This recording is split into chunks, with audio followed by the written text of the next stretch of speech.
সকলকে নমস্কার। Farmer SK চ্যানেলে সকলকে স্বাগত জানাই। আজকের আলোচনার বিষয় হলো, আপনার আলু গাছের বয়স যদি 50 থেকে 70 দিনের মধ্যে থাকে আর আপনি এই টাইমে কি সামান্য ভুল ও ছোট ভুলের জন্য আপনার ফলন কমে যেতে পারে আর জমিতে ধসা রোগ লেগে যেতে পারে। ভিডিওটি সম্পূর্ণ দেখুন যাতে এই ভুলগুলো আপনি না করেন। এই ভুলগুলো প্রায় সকল চাষিই কম বেশি করে ফেলে, যার পরিণতি কী হয়, ফলন কমে যায় এবং ধসা রোগ লেগে যায়। আপনি যদি আলু চাষি হন তাহলে অবশ্যই ভিডিওটি সম্পূর্ণ দেখবেন, আর যদি ভালো লাগে অবশ্যই লাইক করবেন এবং নতুন হলে সাবস্ক্রাইব করতে ভুলবেন না। চলুন, কি ভুল বা কি ছোটোখাটো সমস্যা আপনারা করে ফেলেন যার জন্য এত ক্ষতি হতে পারে সেগুলো একটু জেনে নিন।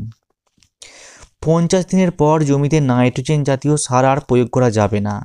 এই সময় গাছের গ্রোথ প্রায় খুব ভালো থাকে, তাই এই সময় যদি আপনি নাইট্রোজেন সার প্রয়োগ করেন তাহলে সেই সব গাছগুলো আরও গ্রোথ চলে আসবে এবং পরবর্তীকালে সেখানে কাণ্ড পচা এবং পাতা পচার মতন সমস্যা আসবে, যেটা আপনাদের ফলনকে অনেকটা কমিয়ে দেবে।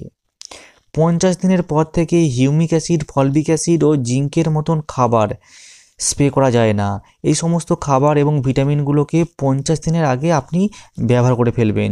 50 দিনের পর করলে পাতা পাতলা হবে এবং পাতা খুব সবুজ হয়ে যাবে, যা হচ্ছে কুয়াশাকে আর গার্ড করতে পারবে না। 50 দিনের পর থেকে আলু গাছের গ্রোথকে আর বাড়ানো যাবে না। এই সময় আলু গাছের গ্রোথকে বন্ধ করে দিতে হবে এবং আলু গাছকে যে লম্বায় বৃদ্ধি হয়ে যায় সেটাকেও বন্ধ করে দিতে হবে। গাছের পাতাকে আর পাতলা করা যাবে না, গাছের পাতাকে হচ্ছে মোটা করার জন্য বা শক্ত করার জন্য ওষুধ প্রয়োগ করতে হবে। তাই এই সময় এমন কিছু ওষুধ প্রয়োগ করবেন যাতে গাছের কাণ্ড শক্ত হয়ে যায়, পাতা ডিপ সবুজ হয়ে যায় এবং পাতা মোটা হয়ে যায়। ফলে কি হবে, পরবর্তীকালে আপনার ধসা রোগও লাগবে না এবং কাণ্ড পচা রোগটাও কম লাগবে। 50 দিনের পর যদি আবহাওয়া খারাপ যায় তাহলে এবং ঘন ঘন কুয়াশা আসে, তাহলে 7 দিন ছাড়া আপনাকে ম্যানকোজেব ব্যবহার করতে হবে এবং এর সাথে মাঝে মাঝে আপনারা স্টিকার বা আঠা মিশিয়েও দিতে পারেন। 10-15 দিন ছাড়া ম্যানকোজেব ব্যবহার আপনার জমিতে ধসা রোগ ডেকে আনবে, তাই 10-15 দিন ছাড়া ম্যানকোজেব দেবেন না। জমি গিয়ে দেখুন কেমন অবস্থা, তারপরে ওষুধ ব্যবহার করবেন। এই সময় বেশি পরিমাণ পিজিআর বা অনুখাদ্য প্রয়োগ করা যাবে না। যদি আবহাওয়া ভালো যায় তাহলে ব্যবহার করবেন, যদি আবহাওয়া খারাপ যায় তাহলে সিঙ্গেল ম্যানকোজেব এবং ওর সাথে স্টিকার ব্যবহার করবেন। আর এই সময় জল জমিতে সেচের পরিমাণটা কমিয়ে দিতে হবে, যতটুকু প্রয়োজন ততটুকু দিতে হবে, বেশিও দেওয়া যাবে না, কমও দেওয়া যাবে না।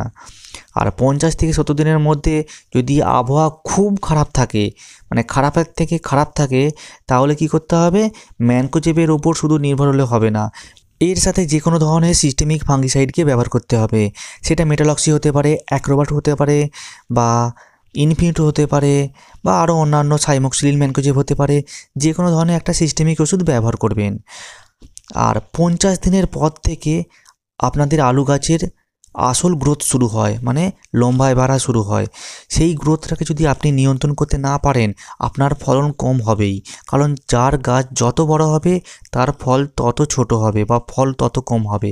আপনি যদি গাছকে ছোট রাখতে পারেন এবং গাছকে দাঁড় করিয়ে রাখতে পারেন, আপনার ফল বড় হবে এবং আলুও অনেক ধরবে। তাই আপনারা গাছকে এই সময় নিয়ন্ত্রণ করবেন যাতে বৃদ্ধিটা কম হয়, সেই ধরনের ওষুধ ব্যবহার করবেন। আর 50 থেকে 70 দিনের মধ্যে যেই টাইমে গরম আবহাওয়া আসবে আপনারা ধরে নেবেন সেই টাইমেই আপনাদের জমিতে শোষক পোকা লেগে যাবে। তাই গরম আবহাওয়া আসলেই বা যা টেম্পারেচার বাড়বে, আপনারা ম্যানকোজেবের সাথে যে কোনো ধরনের শোষক পোকার ওষুধকে, ইমিডাক্লোপিড বা থাইমেথাক্সাম, যে কোনো ধরনের ওষুধকে বা অ্যাসিডকে আপনারা মিশিয়ে স্প্রে করে দেবেন। তা না হলে আপনাদের গাছ দ্রুত মারা যাবে এবং দ্রুত বুড়ো হয়ে যাবে গাছটা এবং ফলনও কম আসবে। তাই শোষকের ওষুধ ব্যবহার করবেন 50 থেকে 70 দিনের মধ্যে, যখন আবহাওয়া বা টেম্পারেচার বৃদ্ধি পাবে সেই সময়ই লেগে যাবে। আপনারা বুঝতে পারবেন বা দেখতেও পাবেন আপনাদের আলু গাছে সেই সব পোকা চলে এসেছে।